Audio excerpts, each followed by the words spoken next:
बड़े मियाँ तो बड़े मियाँ, छोटे मियाँ सुभान अल्लाह। Good morning India. दोस्तों नमस्कार। दोस्तों, आज की ये कहानी शुरू करने से पहले दो बातें मैं आपको बता दूं। इस कहानी को सुनते वक्त आप चाहो तो ईयरफोन या फिर हेडफोन का उपयोग कर सकते हो। इससे आपको इस कहानी की ऑडियो क्वालिटी पसंद आएगी जब आपके कानों तक पहुंचेगी। चलो इस कहानी को शुरू करते हैं। साथ ही एक और बात, आपको अगर ये वीडियो पसंद आए तो वीडियो को लाइक जरूर करें। चलिए अब इस कहानी को शुरू करते हैं। जब मीरा को सारी सच्चाई पता चली और उसने देखा कि उसके ससुर जी उस वक्त छत वाले कमरे पे अकेले थे, तो आहिस्ता आहिस्ता वो ससुर जी के कमरे तक पहुंची। कमरे पे जाके पहली बार नॉक करने के बाद दूसरी बार जैसे ही नॉक कर रही थी, ससुर जी बोले, कौन? इधर मीरा, जो अपने ससुर के सामने कभी घूंघट करती थी, पर्दे में ही रखी थी, आज बेडर होके बोली, मैं हूँ मीरा। आज तक मीरा ने उनके सामने कभी इतने जोश से बात नहीं की थी। उसके ससुर जी बोले, हाँ मीरा, कमरे पे आओ। और फिर आगे बोले कि बोलो मीरा, क्या हुआ? उसने उसके ससुर को बोला, जब आपको पता था कि ये सब बातें ऐसी हैं, तो आपने फिर मेरी शादी ही क्यों कराई? ससुर जी की मुंह जैसा चुप सा हो गया। उनके पास कुछ बोलने के लिए शब्द ही ना था। वो बोले, गलती हो गई। तो मीरा ने तुरंत कहा, आपकी एक गलती मेरी जिंदगी बर्बाद कर सकती है। आपने ये नहीं सोचा कि सब क्या कहेंगे? उन्होंने कहा, मैं ये सब कुछ सोचता समाज वाले क्या कहेंगे सोचने की वजह से ही तो मैंने ऐसा किया। मीरा को अब बहुत ज्यादा गुस्सा आया था इस बात पे। वो चुप रही, वो कुछ नहीं बोली। फिर उसके ससुर जी ने कहा, मीरा, मुझे पता है गलती हमारी है। मैं ये कभी नहीं कहता कि इसमें तुम्हारी कोई गलती है। तुम्हें हमने शादी करके लाया था ताकि हमारे परिवार की मान सम्मान बरकरार रहे, लेकिन हमने इसमें बहुत बड़ी गलती कर दी। हमें तुम्हारे बारे में जरूर सोचना चाहिए था। ये सब बोलते बोलते मीरा की आंखों में आंसू आ गए। उसके ससुर जी ने उसके आंखों को पोंछते हुए कहा, देखो मीरा, मैं अब ये तो नहीं कहता कि मैं ये सब चीज़ बदल सकता हूँ, क्योंकि ये सब चीज़ें बदलना पॉसिबल नहीं। लेकिन हाँ, तुम अगर किसी के साथ भी रिश्ता बनाओगी या फिर कुछ, बस लोक लज्जा का ध्यान रखना। बाकी मैं सामने से भी आंखों में पट्टी बांध दूंगा। गौरतलब है, मीरा की शादी उसके पति मोहित से करीब 4 महीने पहले ही हुई थी। मीरा एक बहुत ही गरीब परिवार से थी, जबकि मोहित एक बड़े ही अच्छे परिवार से थे। मोहित की माँ की मौत कई साल पहले हो चुका था। मोहित लोग 3 भाई थे। मोहित मझला वाला था। उससे बड़ा एक भाई, उससे छोटा एक भाई, और उसके ससुर घर पे रहते। बड़े भाई की शादी हो गई थी और छोटे भाई की शादी अभी तक नहीं हुई थी। ऐसे में लोक लज्जा से वे लोग छोटे भाई की शादी भी नहीं दे पा रहे थे। किस बात पे मोहित की शादी को रख के छोटे भाई की शादी दे? ऐसे में उसके ससुर को एक तरकीब सूझी। उसने मोहित की शादी एक गरीब परिवार से करवा दी। क्योंकि मीरा के पिता बहुत ही गरीब थे, तो उन्होंने नहीं देखा कि आखिर क्या बात है। मीरा से शादी के बारे में सुन के ही वो बहुत खुश हो गए और खुशी खुशी साथ दे दी। क्योंकि मोहित की उम्र भी ज़्यादा ना थी, वो भी अच्छे पैसे कमाता था। इसी वजह से मीरा को भी शादी से कोई दिक्कत नहीं थी।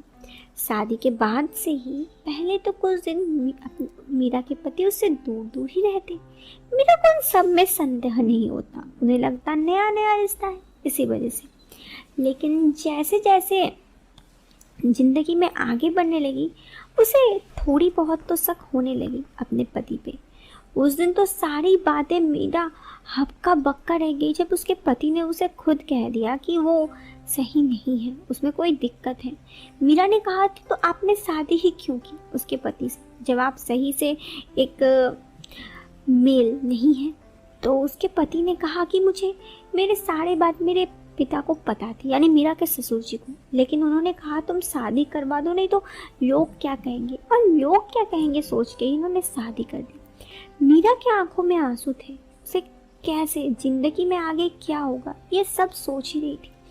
किस तरह उसकी जिंदगी बदल गई। वो सोची थी शादी के बाद उसकी ज़िंदगी बहुत अच्छी रहेगी, लेकिन अगर पति से ही प्यार न मिला तो बाकी सब चीज़ मिल के क्या फ़ायदा।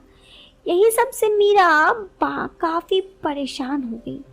उसे कुछ समझ में नहीं आ रहा था। मीरा जो अपने ससुर से थोड़ी शर्मा के रहती, कभी ससुर के सामने न जाती, ज़्यादा घूंघट में रहती, आज जब उसके ससुर जी छत पे गए तो उनके पीछे पीछे वो भी चली गई। और मीरा ने जब ससुर जी से सारी बातें पूछी तो उसके ससुर ने सारी बातें बता तो दी, लेकिन मीरा अब क्या करे, किस तरह वो ज़िंदगी में आगे जी। वो बहुत परेशान थी, क्योंकि वो ज़िंदगी में परेशानी के साथ साथ इस बात से भी बहुत ज़्यादा परेशान थी कि वो इस चीज़ से बता के अपने मायके भी नहीं जा सकती, क्योंकि वो अपने माता पिता को और ज़्यादा परेशानी में नहीं देख सकती।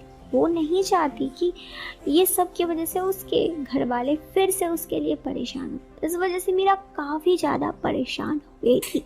ऐसे ही काफ़ी दिन बीत गए। अब तो मीरा मोबाइल में कुछ वीडियोस वगैरह देखती, अपना ज़िंदगी काटती।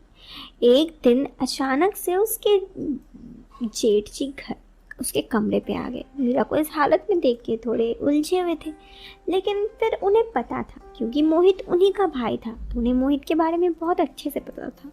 उन्होंने मीरा से कहा, मीरा अगर तुम चाहो तो मैं तुम्हारी सारी परेशानी दूर कर सकता हूँ। मीरा इस सब बातों में उनके आंखों की तरफ देखने लगी। मीरा को भी जिंदगी में किसी न किसी का प्यार तो चाहिए था। ऐसे में जब उसने आगे उसके पति ने कहा तो वो चुप रह गई, उसने कुछ ना कहा। वो जेठ के बात मान गई। जेठ के जो वाइफ थी वो अक्सर बाहर ही रहती, वो जॉब करती, इसी वजह से बाहर रहती। तो इसी वजह से मीरा जब चाहे उसके जेठ के साथ समय बिता करती। उसके पति को भी इस चीज़ से कोई दिक्कत ना थी और ना ही उसके ससुर को, लेकिन फिर भी मीरा ये सब बातें छुप छुपाई करती, क्योंकि उसे सही नहीं लगता सबसे ये सब बातें बताना। इसी तरह काफ़ी दिन यूं ही बीत गए और फिर काफ़ी दिनों बाद एक दिन वो हुआ जिसके बारे में मीरा ने कभी ना सोचा था। मीरा और उसके जेठ कमरे पे थे, बात कर रहे थे। ये सब चीज़ें उसके देवर ने देख लिया। उसने चुपके से ये सब चीज़ों का वीडियो बना लिया और फिर जब मीरा एकांत में आई तो उसने इस वीडियो को दिखाया और कहा, भाभी ये सब क्या है। मीरा के जैसे बोलती बंद हो गई थी। उसे बिल्कुल समझ में नहीं आ रहा था वो आगे क्या करे। उसे समझ ही में नहीं आ रहा था उसे आगे करना तो क्या करना चाहिए। वो कुछ ना बोली, बस सोचती रही। ऐसे ही काफ़ी देर के बाद उसने कहा, उसके देवर ने, कि आप कुछ बोलेंगे कि मैं ही कुछ बोलूं। मीरा ने कहा कि देखो तुम्हें तो पता ही होगा। तो उसके देवर ने रोकते हुए कहा, हाँ मुझे पता है, आपके पति में यानी मेरे भाई मोहित सही इंसान नहीं है, शायद इसीलिए आपका भैया के साथ रिश्ता है। अगर लेकिन मुझ में क्या कमी है, आप चाहे तो मैं भी आपकी खुशी पूरी कर सकती हूँ। आप बिल्कुल परेशान मत होइए। मीरा उनकी आंखों में देख रही थी। अब मीरा को किसी चीज़ का गम ना था, क्योंकि उसके जेठ और उसके देवर दोनों उसे काफ़ी प्यार करते। पति से प्यार भले ही ना मिलता, लेकिन उसकी ज़िंदगी काफ़ी हसीन चल रही थी। यही थी दोस्तों मीरा की ज़िंदगी की दास्तान। ये मीरा की कहानियाँ आपको कैसी लगी, कमेंट बॉक्स पे आप अपनी राय जरूर दे सकते हैं। इस वीडियो के पसंद आने पर आप वीडियो को लाइक करें, चैनल पे पहली बार आए हैं तो सब्सक्राइब करें। मिलते हैं फिर एक नए वीडियो में एक नया इंटरेस्टिंग टॉपिक के साथ।